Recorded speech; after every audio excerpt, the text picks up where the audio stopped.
ജാഗ്വാറിൻ്റെ മുഖമുദ്രയായിട്ടുണ്ടായിരുന്ന ആ iconic big ക്യാറ്റില്ലേ, അതിനെ തല്ലിക്കൊന്ന് കറി വെച്ചു.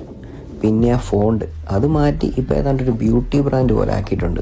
പിന്നെ ഒരു വീഡിയോ ചെയ്തായിരുന്നു, കൊറിയൻ മ്യൂസിക് വീഡിയോനൊക്കെ അനുസ്മരിപ്പിക്കും വിധം കളറൊക്കെ വാരി വലിച്ചെറിഞ്ഞ് കുറച്ച് ആർട്ടിസ്റ്റുകളൊക്കെ വെച്ചൊരു വീഡിയോ.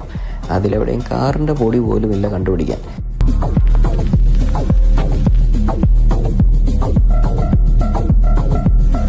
അതുകൊണ്ടായിരിക്കും ഇലൺ മസ്ക് ചോദിച്ചത്, do you guys still make cars എന്ന്.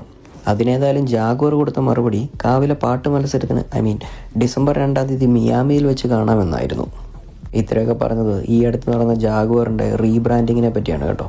JLR ഗ്രൂപ്പിൽ കാര്യമായി പെർഫോം ചെയ്യാത്ത ഒരു ബ്രാൻഡായി മാറിയിരുന്നു ജാഗ്വാർ. അതുകൊണ്ട് തന്നെ അടുത്ത 5 വർഷത്തേക്ക് 15 ബില്യൺ ഇൻവെസ്റ്റ് ചെയ്തുകൊണ്ട് അവരുടെ ഇപ്പോൾ ഉള്ള കംപ്ലീറ്റ് പ്രൊഡക്ഷനെ നിർത്തി അവരൊരു ഇലക്ട്രിക് ബ്രാൻഡാക്കി മാറ്റാനുള്ള പ്ലാനിൻ്റെ ഭാഗമായിരുന്നു ഈ റീബ്രാൻഡിങ്. പക്ഷേ ഈ മാർക്കറ്റിംഗ് സ്റ്റണ്ടൊന്നും കണ്ട് നമ്മളവരെ അങ്ങ് ജഡ്ജ്